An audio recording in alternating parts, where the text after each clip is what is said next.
കോടതി പറഞ്ഞാൽ മാത്രമേ കഴിയുകയുള്ളൂ. അതായത് ഒരിക്കൽ നിയമപരിശോധന കഴിഞ്ഞതാണ്, പോലീസ് അടക്കം മടക്കിയതാണ്, ഒന്നും ചെയ്യാൻ കഴിയില്ല എന്ന് പറഞ്ഞിരുന്നൊരു സർക്കാർ ഇപ്പോൾ അന്വേഷണത്തിന് ഇറങ്ങി പുറപ്പെട്ടിരിക്കുകയാണ്. ഇത്രയും വലിയ സമ്മർദ്ദങ്ങളും മുറവിളികളും തുടർ വെളിപ്പെടുത്തലുകളും ഉണ്ടായ പശ്ചാത്തലത്തിൽ അതിസമ്മർദ്ദം കൊണ്ട് അല്ലെങ്കിൽ മറ്റെന്തുകൊണ്ടാണ് ഇങ്ങനെ ഒരു തീരുമാനമെടുക്കേണ്ടി വരുന്നത് സർക്കാർ? മധു, ഇന്ന് വൈകുന്നേരം വരെ നാം മാധ്യമങ്ങളിലൂടെ കേട്ടുകൊണ്ടിരുന്നത് സർക്കാർ ഇക്കാര്യത്തിൽ ഒന്നും ചെയ്യുന്നില്ല, സർക്കാർ നിഷ്ക്രിയമായിരിക്കുന്നു എന്നുള്ളതാണ്. ഒരു 7 അംഗ അന്വേഷണ സംഘത്തെ കോടതി വിധി വരുന്നതിനു മുമ്പേ തന്നെ ഹേമ കമ്മിറ്റി റിപ്പോർട്ടിൽ ആരോപണ വിധേയരായിട്ടുള്ള ആളുകളെ സംബന്ധിച്ച് അന്വേഷിക്കുന്നതിനും അതിജീവിതകൾക്കൊപ്പം നിൽക്കുന്നതിനും വേണ്ടി 7 അംഗ അന്വേഷണ സംഘത്തെ, അത് മികച്ച കേരള പോലീസിലെ മികച്ച ഓഫീസർമാരെ ഉൾപ്പെടുത്തിക്കൊണ്ടാണ്, അതിൽ 4 വനിതാ IPS ഓഫീസർമാരെ നിശ്ചയിച്ചുകൊണ്ടാണ് സംസ്ഥാന സർക്കാർ ഇപ്പോൾ തീരുമാനമെടുത്തിട്ടുള്ളത്. അത് ഒരു ചെറിയ കാര്യമായി നമുക്ക് കാണാൻ കഴിയില്ല.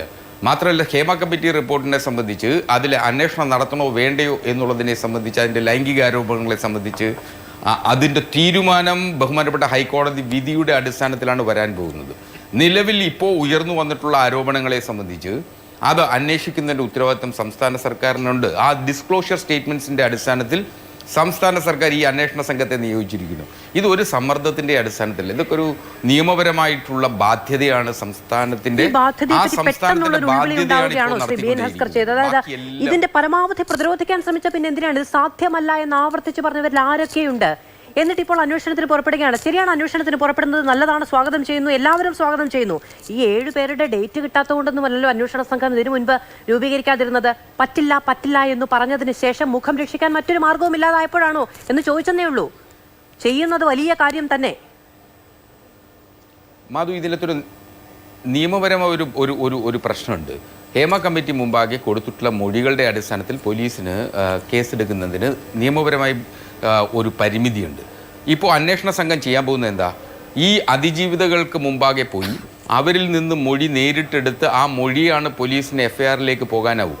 ഹേമ കമ്മിറ്റി മുമ്പാകെ നൽകിയിട്ടുള്ള മൊഴി ഒരു ഹിയർസേ എവിഡൻസ് മാത്രമാണ്. ഹിയർസേ എവിഡൻസ് നിയമത്തിന്റെ മുന്നിൽ ഇൻഅഡ്മിസിബിൾ ആണ് എന്നുള്ളത് ശാസ്ത്രീയമായ അന്വേഷണത്തിലൂടെയുള്ള കണ്ടെത്തലുകളാണ് എന്ന റിപ്പോർട്ടിൽ തന്നെ എഴുതി വെച്ചിട്ടുണ്ട്. അങ്ങനെ പറഞ്ഞാൽ അത് കമ്മിറ്റിയെ വെല്ലുവിളിക്കുന്നതിന് തുല്യമായിരിക്കും. അങ്ങനെയാണെങ്കിൽ സർക്കാർ ഒരു കമ്മിറ്റിയെ വെറുതെ ഒരു പേരിന് അപ്പോയിന്റ് ചെയ്തു എന്ന് കൂടി സമ്മതിക്കേണ്ടി വരും. നിങ്ങൾ ലോക സിനിമയിൽ ആദ്യമായി ഒരു സിനിമാ മേഖലയെ സംബന്ധിച്ച് ഒരു പഠനം, സ്ത്രീകൾ നേരിടുന്ന പ്രശ്നങ്ങളെ പഠനം നടത്തിയിട്ടുള്ളത് കേരള സർക്കാർ മാത്രമാണ്.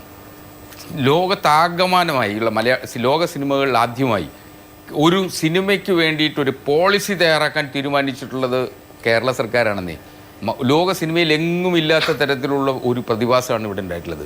കാസ്റ്റിംഗ് കൗച്ചൊക്കെ ലോകത്തിലെ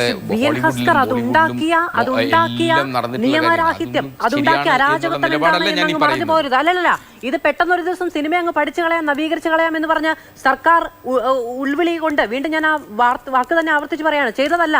2017 നമ്മുടെയൊക്കെ പ്രിയപ്പെട്ടൊരു നടി തെരുവിൽ ഓടിക്കൊണ്ടിരുന്ന വാഹനത്തിൽ ആക്രമിക്കപ്പെട്ടതിന്റെ പരിസമാപ്തിയിൽ സർക്കാർ അന്ന് ഈ അന്വേഷണ കമ്മിറ്റി എന്ന ആവശ്യം മുന്നോട്ട് വെക്കപ്പെട്ടപ്പോൾ അതിനെ നിരസിക്കാൻ കഴിയുന്ന ത്രാണിയിലായിരുന്നില്ല, അതിനുള്ള ത്രാണി അന്ന് ഉണ്ടായിരുന്നില്ല. അതുകൊണ്ടാണ് അത് ചെയ്തത്. അല്ലാതെ സർക്കാർ പെട്ടെന്ന് ഒരു ദിവസം ഒരു ഉൾവിളി ഉണ്ടായി ചെയ്തതല്ല. അപ്പൊ നമ്മുടെ നാട്ടിൽ നിയമരാഹിത്യം ഉണ്ടായിരുന്നു. നിയമത്തെ പേടിയില്ലാത്ത ഒരു പറ്റം ക്രിമിനലുകൾക്ക് ഒരു സ്ത്രീയെ പൊതുവഴിയിൽ ഒരു വാഹനത്തിലിട്ട് ഉപദ്രവിക്കാൻ കഴിയുന്നത്ര ആത്മവിശ്വാസം ഉണ്ടായിരുന്നു. അതുകൊണ്ടാണ് അതിനെ ഔദാര്യമാക്കി പ്രഖ്യാപിച്ചു കളയല്ലേ.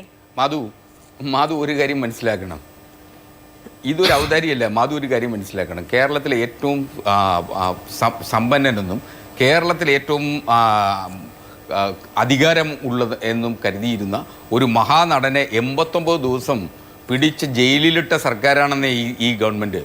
മാത്രമല്ല, ആ അതിജീവിതയെ കേരളത്തിൻ്റെ സിനിമയുടെ മഹോത്സവം എന്ന് പറയുന്ന വേദിയിൽ വിളിച്ചിരുത്തി ആദരിക്കുകയും ചെയ്തിട്ടുള്ള ഒരു സർക്കാരാണ് ഇടതുപക്ഷ ജനാധിപത്യ മുന്നണി സർക്കാർ. ആ അതിജീവിതയെ ചേർത്ത് പിടിച്ചതാണ് ഈ ഗവൺമെന്റ്. ആ അതിജീവിതയ്ക്കൊപ്പമായിരുന്നു ഈ ഗവൺമെന്റ്. ഈ നാട്ടിൽ തെളിയാത്ത മുഴുവൻ കേസുകളുടെയും ഈ നാട്ടിൽ തെളിയാത്ത മുഴുവൻ റേപ്പ് കേസുകളുടെയും ഈ കേസിൽ ഇതുവരെ അന്വേഷണം പ്രഖ്യാപിക്കാത്തതിന്റെയും ഈ കേസിൽ ഈ പറയുന്ന വെളിപ്പെടുത്തലുകൾ ഉണ്ടായി മണിക്കൂറുകൾ കഴിഞ്ഞിട്ട് അതിന്റെ പേരിൽ കേസ് രജിസ്റ്റർ ചെയ്യപ്പെടാത്തതിന്റെയും ബംഗാളി നടി തനിക്കെതിരെ ഇത്തരത്തിൽ ലൈംഗിക ചുവടെയുള്ള പെരുമാറ്റമുണ്ടായെന്ന് ആവർത്തിച്ച് മാധ്യമങ്ങൾക്ക് മുന്നിൽ വന്നിട്ട് രഞ്ജിത്തിനെതിരെ FIR ഇട്ട് കേസ് രജിസ്റ്റർ ചെയ്യപ്പെടാത്തതിന്റെയും 2018 പരാതി അമ്മയുടെ മുന്നിൽ വന്നിട്ട് പോലീസിന് കൈമാറാത്തതിൽ കുറ്റകൃത്യം മറച്ചുവെച്ചതിന്റെ പേരിൽ കേസെടുക്കപ്പെടാത്തതിനും സർക്കാരാണ് ഉത്തരവാദി എന്നുകൂടി ഏറ്റെടുക്കുമോ?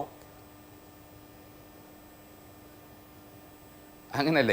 AMMയുടെ ഭാരവാഹികളോ AMMയുടെ 506 അംഗങ്ങളിൽ അതിലേതെങ്കിലുമൊക്കെ നികൃഷ്ട ജീവികളുണ്ടെങ്കിൽ ആ നികൃഷ്ട ജീവികൾക്കെതിരെ നടപടിയെടുക്കുന്നതിന്റെ ഉത്തരവാദിത്വം സംസ്ഥാന സർക്കാരിനെ മാത്രം കുറ്റപ്പെടുത്തിയിട്ട് കാര്യമില്ല.